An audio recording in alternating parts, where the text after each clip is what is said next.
On passe maintenant à la chronique jeu avec Mathieu Auger. Cette semaine, il nous le propose un jeu à deux. Oui. Quand même. Hein? Donc, un petit moment, que ce soit avec nos enfants, je dis nos enfants, mais 10 ans, ben oui. Oui, on sait un peu plus vieux, en amoureux, avec une amie, Ouais. notre mère, etc.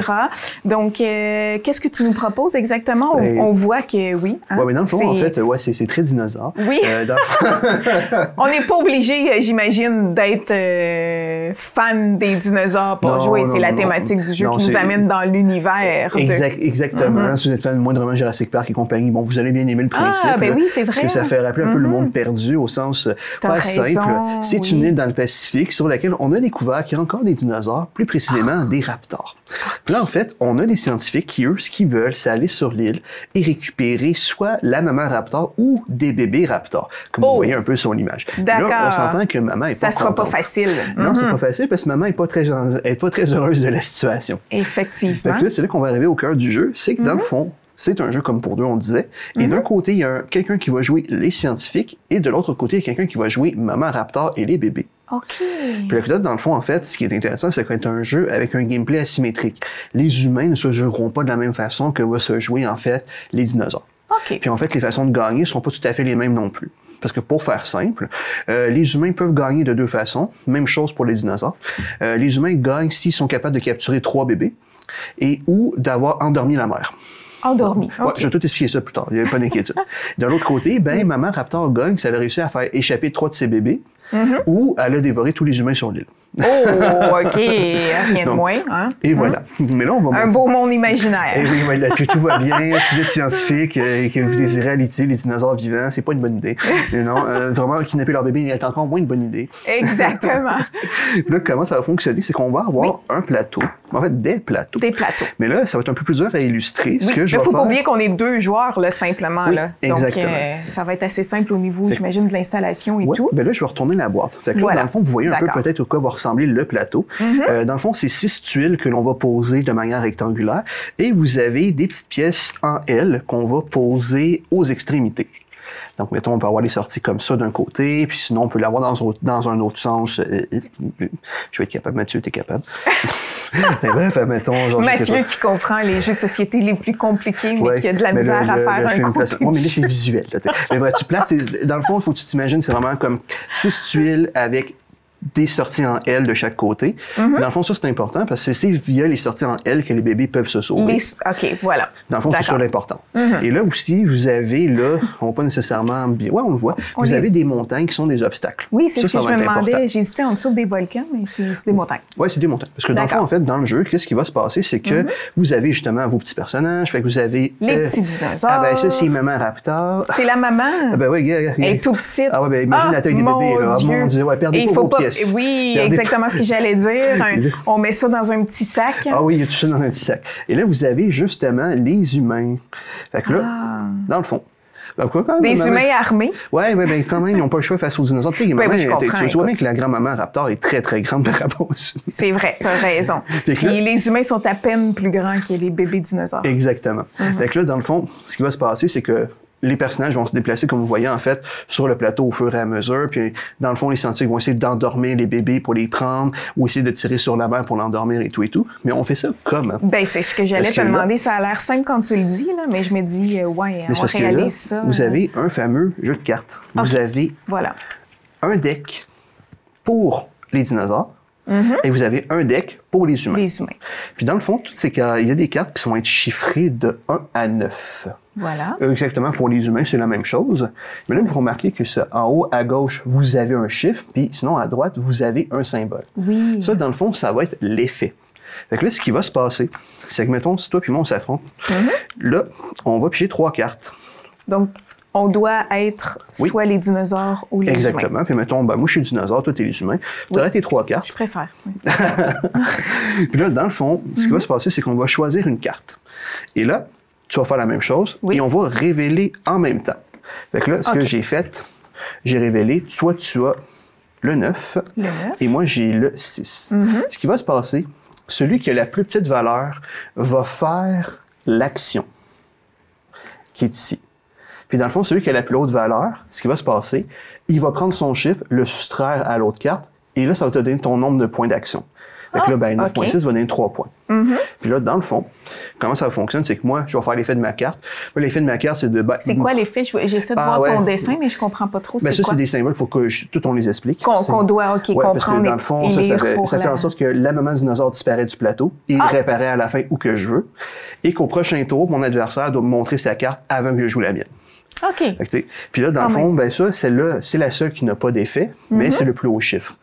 Fait que là, à ce moment-là, ben, tu as 3 points. C'est le plus haut de toutes les cartes, ça va jusqu'à 9. Exactement, ça va jusqu'à 9. Puis là, ce qui est intéressant avec ça, ça veut dire que les humains ils ont 3 actions possibles. Puis là, dans le fond, c'est ça. C'est que là, on va montrer la carte. On a d'un côté les effets des cartes et nous avons ici les effets des actions.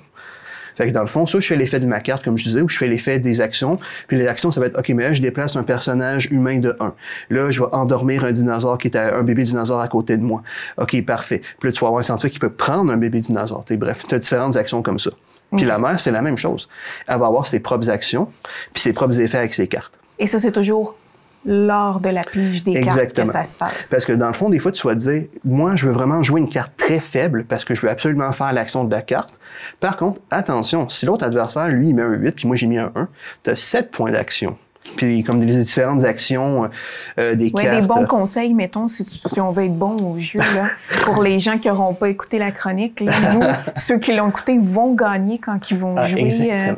Tu conseilles quoi, toi, Mathieu, au courant de la partie? Parce que ça fait quand même plusieurs choses. Là, ben, écoute, ça dépend. Au niveau de la stratégie. Je te dirais que ça dépend de t'es où dans le jeu. Parce que je vais donner un cas de figure. Une des actions des personnages, des humains, c'est que s'il est en ligne directe avec la maman, il peut lui tirer dessus. Avec un somnifère. Faut pas oublier ça. Avec un somnifère. Oui, parce que dans le fond, là, l'affaire, c'est qu'il ne faut pas oublier, là, si j'ajoute un somnifère ici, puis là, dans le fond, en fait, sur mon petit tableau, si j'accumule les 5 somnifères, ben là, j'ai perdu la partie. Puis là aussi, une autre affaire, plus la maman a un somnifère, plus ça coûte d'action de faire quoi que ce soit. Parce que là, dans le fond, il faut savoir que si les humains se déplacent d'une case sur le plateau, ben, maman raptor est comme la tour aux échecs. Tant son temps qu'il y a une ligne directe, elle peut se déplacer. Fait qu'elle va très vite. Fait que là, essayer de la ralentir le plus tôt possible, ça, c'est important pour les humains. Fait que si tu veux, mon conseil aux humains, c'est au début, essaye de jouer plus avec des actions pour essayer d'endormir la maman le plus vite possible pour que la limiter dans ses actions. Parce qu'à un moment donné, c'est bon, va à l'autre bout du plateau, croque un humain. OK, on déplace, croque un autre humain. Ben oui, c'est ça. Ah ouais, ça peut aller très, très vite. C'est pour ça que des fois, quand t'es comme, OK, ma maman Raptor, le joueur Raptor a mis le 9, puis toi, t'avais mis un 3, là, tu sais, qu'elle a 6 actions, puis là, t'es comme, OK, elle va se déplacer partout, puis elle va bouffer tout le monde. Ah, voilà, quand même. Mais tu vois, c'est ça. Mais en même temps, jouer les effets de tes cartes, c'est très fort aussi. Parce que là, dans le fond, tu as des effets, là, si on prend... OK, ben écoute, le 7. Ça ici, là, tu vois que tu as 3 petits Z. Ben ça, c'est pour indiquer que, ben là, maman Raptor, si elle avait 3 somnifères sur elle, je peux retirer les 3. Ou si j'avais un somnifère puis j'ai 2 bébés endormis, ben je peux retirer un somnifère puis réveiller 2 bébés. Fait que là, t'es comme, ouais, ça vaut 7. Fait que je ferais beaucoup d'actions si l'autre met une carte faible. Mais j'espère qu'il va mettre une carte plus forte que moi parce que je peux absolument faire l'action de la carte. Donc, tu sais, il y a des fois tu veux préférer jouer, genre, OK, je veux plus d'actions possible. Puis toi, c'est, non, moi, ma carte, si je la joue puis je fais son effet, ça va faire un gros changement dans le jeu. T'sais. C'est ça. Voilà. Puis quand vous épuisez votre pile de cartes, ce qui va se passer, vous faites juste rebrasser puis vous recommencez. On ne perd jamais réellement ces cartes. C'est pas juste, je la verrai qu'une fois dans le jeu. Non, non, tu vas la revoir ton si longtemps que vous faites des manches. C'est bon à savoir exactement qu'on peut réutiliser pour une autre stratégie. Tout de même. Exactement. Fait que je disais, dans l'ensemble, c'est ça. Et puis, bref, c'est ça. Mettons, je vais acheter des petits jetons parce que c'est vrai que vous voyez les petits jetons rouges ici. Oui. Ben ça, c'est du feu. Du feu. Ben ouais, parce que tu vois, tu as une des actions de cartes qui est... déjà, vous en avez une, ça, vous voyez, ça, c'est 2 humains. Fait que vous ramenez plus de scientifiques sur l'île, fait que plus de potentiel de choses. Il faut pas oublier que moins vous avez de scientifiques, plus vous avez de chances de perdre. Parce que si maman Raptor mange tous les scientifiques, ben c'est fini, même si t'en restes en réserve. Voilà. Donc, il faut que la mer se grouille le plus vite possible. Puis les humains, en fait, c'est de faire durer la partie le plus longtemps possible. Et là, ça, tu vois le symbole. Ça veut dire 2 jetons de feu que l'on va rajouter sur le plateau. À proximité d'un autre humain, puisque faut s'imaginer, ben, il y a un lance-flamme, il tire. Ben ça, bien entendu, ça freine tout le monde. Oui, oui, effectivement. Parce que tellement raton ne foncera pas dans le feu. Exactement, ça freine n'importe qui. Ben écoute, un jeu pour une belle journée de tempête pendant les vacances du temps des fêtes, hein? Pourquoi pas?